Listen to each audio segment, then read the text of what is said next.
enthusiastic peoples of the country. Welcome to the Democratic Politics 2, Chapter 2, Federalisms. I hope you peoples are studying. You peoples are making notes. If you have any doubt, kindly contact me. Right? Let's start now. Just don't be serious. This is what very easy chapter we are doing now, and we have done the videos at before. To understand this video, you have to watch the videos, previous videos. If you didn't watch, then you will never get anything. You have to watch, and the topic which is continue now, that is how federalism is practiced in India. So in that already we have done that. The first we have done the first test which has been taken, that is what the dividing of states on the basis of language, that is was linguistic state. And second measure which has been taken to practice the federalism in country, we have learned that is what a language policy. And today we are going to learn that center state relations, how this will be one of the measure of the practicing what we say sir federalism in the country. Everybody knows meaning of the federalism is that the two or more than two tier of government in a country is known as federal form of government. उस country को हम क्या बोलेंगे federal form of the government. So in that case we have studied what center state relations. This is what the subtopic of how federalism is practiced. Subtopic 3, central state relation in India. So anyway, let's start. What to reconstructing the center state relation is one more way in which federalism has been strengthened in the practice. That means federalism को कैसे practice किया जाता है, ये एक और एक method है या मेजर है थ्रू विच ये जो फेडरलिज्म है इसको प्रैक्टिस किया जाता है, उसको और स्ट्रेंथन बनाने के लिए, कंट्री के यूनिटी को और बरकरार रखने के लिए ये एक बनाया गया है. Then next what how the constitution arrangement for the sharing power work in reality depend to a large extent of how the ruling parties and leaders follow this arrangement. That means here we have to learn that how the constitution has arranged the relation between state and center, and how the political leaders or ruling parties to whom we give vote and elect them and to make the government, they form the government, how they are following this all, we will come to know now. First thing is that there must be what this is a third measurement measures which center state relation to strengthen the federalisms. And constitutional, in constitution we have some measures to strengthen this what federal, this type of federalism. That means what power to be given center and what power to be given state, that has been specified in the constitutions.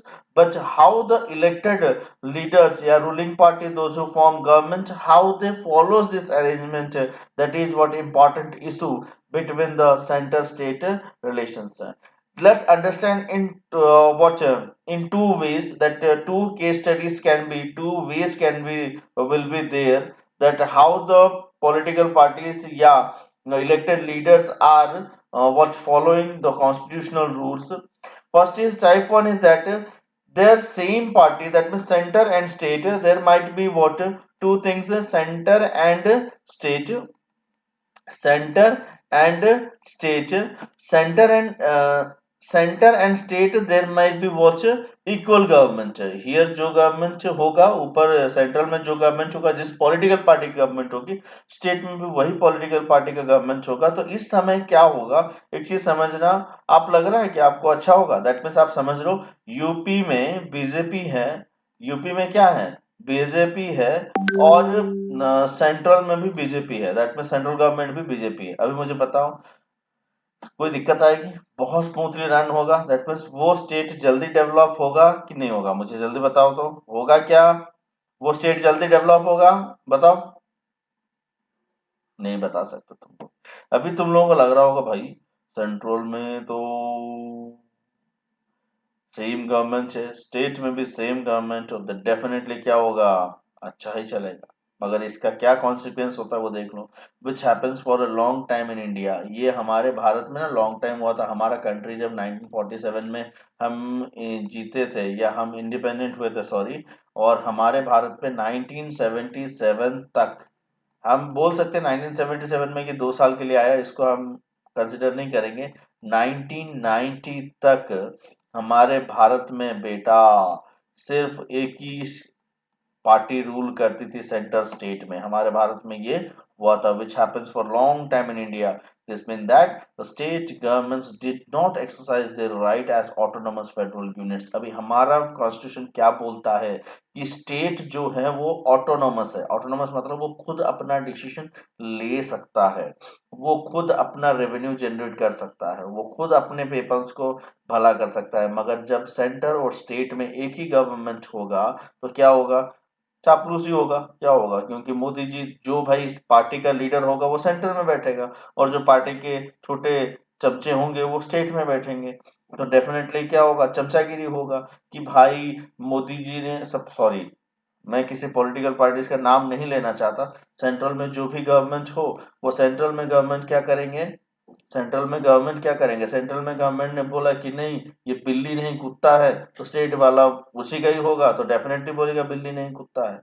Definitely, क्योंकि जो state की autonomous है, जो federal unit का जो rights है, जो constitution measures है, वो यहाँ फॉलो नहीं हो रहा है। इसमें से आपको क्लियरली समझ में आ गया होगा। दूसरा चीज क्या है, दूसरा कंडीशन क्या हो सकता है, उसको भी एक बार देख लेते हैं। दूसरा कंडीशन होगा the different party rule the centre and state, मतलब स्टेट सेंटर में एक पार्टी होगा और स्टेट में एक पार्टी होगा। इसमें क्या होगा, सेंटर में और स्टेट में एक पार्टी होगा तो क्या होगा ये समझ लेना है। सेंटर में एक पार्टी और स्टेट में एक पार्टी होगा तो कभी भी सेंटर स्टेट को वैल्यू नहीं देगा। अभी देख लो, अभी जैसे प्रेजेंट गवर्नमेंट में भी हम देख रहे हैं कि सेंट्रल में एक गवर्नमेंट है और स्टेट में एक गवर्नमेंट है। जैसे वेस्ट बंगाल और सेंट्रल को ही देख लो, सेंट्रल कुछ में अच्छी पॉलिसी सपोज सेंट्रल चाहता भी है तो ये क्या, आपसी दुश्मनी, पॉलिटिकल दुश्मनी के चलते, पॉलिटिकल पार्टी के दुश्मनी के चलते ये इसका बात नहीं सुनता है। मतलब मैं नहीं करता, मैं नहीं मानता, चलता रहता है।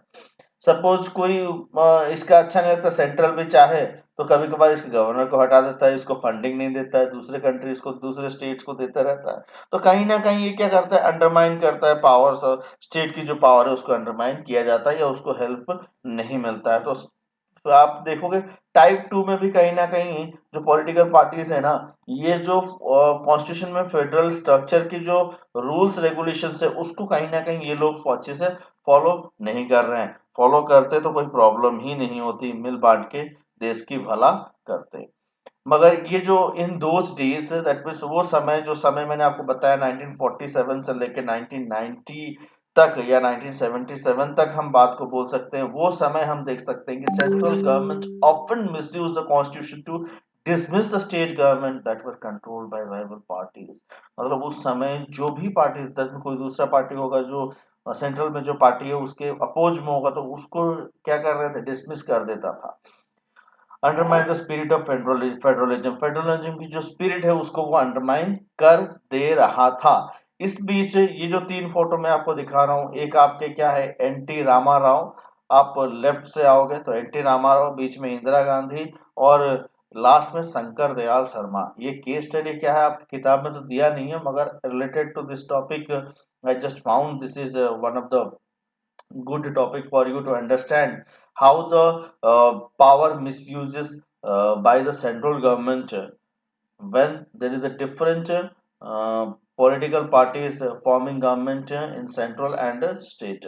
तो ये जो एनटी रामाराव हैं, ये एनटी रामाराव आंध्र प्रदेश के क्या थे, चीफ मिनिस्टर थे, आंध्र प्रदेश के चीफ मिनिस्टर।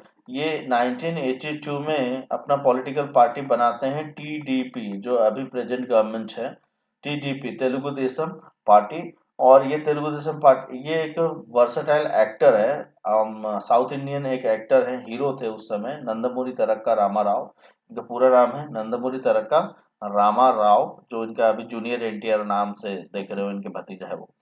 तो इन दैट केस आप देखो 1982 में इन्होंने पॉलिटिकल पार्टी बनाया, टीडीपी पर पार्टी बनाया, और एनीवे तेलुगु वारी आत्मगौरवम ऐसा कुछ एक नारा लगाया, मतलब तेलुगु वारी आत्मगौरवम इन द सेंस तेलुगु वालों का सेल्फ रेस्पेक्ट, ये बोलते हुए ये क्या किए, अपना नारा लगाया और एनीवे इनने मेजोरिटी लाया और स्टेट में क्या हुआ, इनने अपना गवर्नमेंट फॉर्म किया।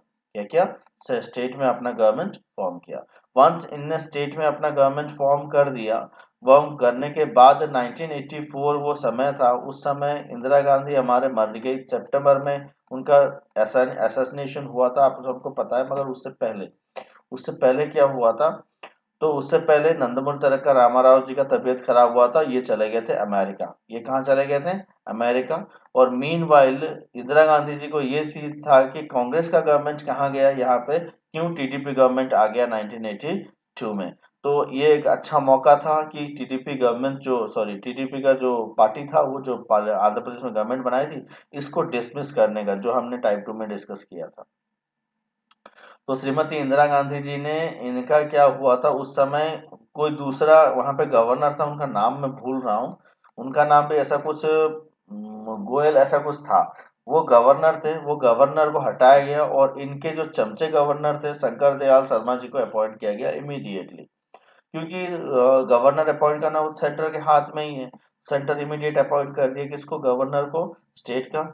और शंकर दयाल शर्मा अपॉइंटेड हुए एज ए गवर्नर। और ये इनने क्या बोले, बोले कि चीफ मिनिस्टर के बिना, क्योंकि ये ट्रीटमेंट के लिए रामाराव कहाँ गए हैं, अमेरिका गए हुए हैं उस समय। इनके गवर्नमेंट, बाकी मिनिस्टर हैं, स्टेट तो चल रही है, मगर चीफ मिनिस्टर ट्रीटमेंट के लिए गए हुए हैं अमेरिका। मीनवाइल इसने बोला कि चीफ मिनिस्टर नहीं है, तो स्टेट गवर्नमेंट को डिसमिस की जाती है, दूसरा गवर्नमेंट।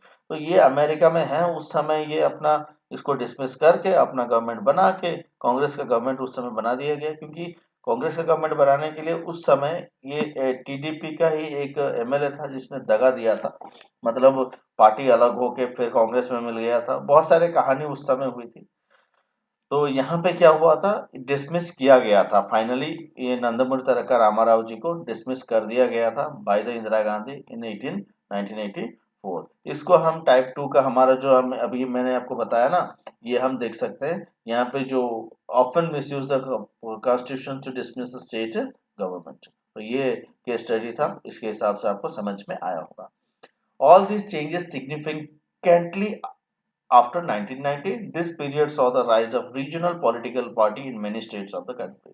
इस समय क्या हुआ था कि 1990 के बाद सडन चेंजेस दिखाई दिया था। क्यों, क्योंकि जैसे उस समय क्या था, कांग्रेस पार्टी थी, कोई सेंट्रल पार्टी नहीं थी, सिर्फ एक ही पार्टी थी। और उस समय धीरे धीरे रीजनल पार्टीज बनने लगे थे। Regional parties in the sense, जैसे आप देखो कि जो पार्टी एक स्पेसिफिक रीजन को बिलोंग करती है, जैसे कि आपका हो गया टीडीपी, एआईडीएमके, तृणमूल कांग्रेस, बहुत सारे पार्टी हमारे भारत में, 750 से ज्यादा पार्टी हैं एज पर द 2014 इलेक्शंस के हिसाब से। क्योंकि जो चाहे वो पार्टी खोल देता है यहाँ पे, तो हमारे भारत में 750 से ज्यादा पॉलिटिकल पार्टीज है। तो ये पॉलिटिकल पार्टीज, सेंट्रल पार्टी क्या होता है, ये क्या होता है, हमने पॉलिटिकल पार्टी एक चैप्टर है उसमें डिस्कस करेंगे। तो पहले हम इसमें डिस्कस कर लेते हैं कि सेंट्रल पार्टी और बहुत सारे रीजनल पार्टी है उस समय नए नए बनने लग गए थे आफ्टर 1990।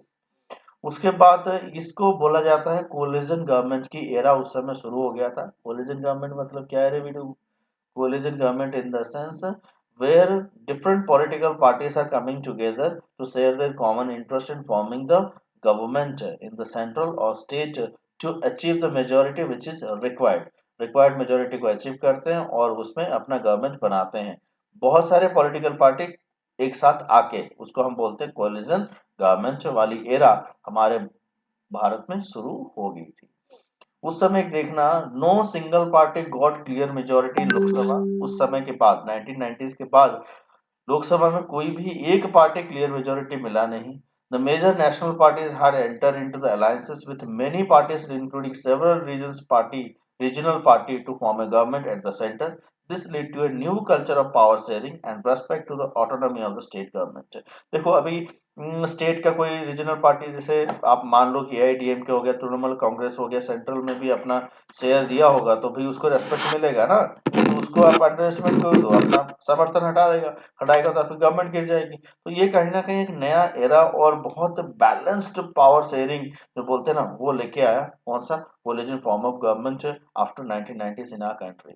तो ये जो बहुत सारे पार्टी बन के आए ना, उपा बन के आया, यूनाइटेड प्रोग्रेसिव अलायंसेस, 2004 में यूपीए बना। उसके बाद यूपीए मतलब बहुत सारे पॉलिटिकल पार्टी एक साथ आए, क्योंकि इनको 1990s के बाद पता चल चुका था कि अकेले के दम पे तो मैदान नहीं जीत सकते, या 545 या पार्लियामेंट में हमारे सेंट्रल गवर्नमेंट में seat, that mean required seat जीत पाना हाईली मुश्किल है। तो सब रीजनल पार्टी के साथ मिलकर इनने बनाया 2004 में क्या? यूपीए। और 1998 में एनडीए बना। एनडीए मतलब जो आप देख रहे हो अभी, national democratic alliances, national democratic alliances. बात समझ गए? आपको क्लियर हुआ होगा। Thus, the federal power sharing is more effective today than it was the early years after the constitution came into force। हमारे भारत में जो कॉन्स्टिट्यूशन आया था 1950 के बाद से नहीं था। 1990s के बाद देखोगे federal power sharing is more effective today, क्योंकि उस समय रीजनल पार्टीज नहीं थे। एक दो पार्टी थे, डोमिनेंट पार्टी उस समय थे। Right. Thank you very much for watching.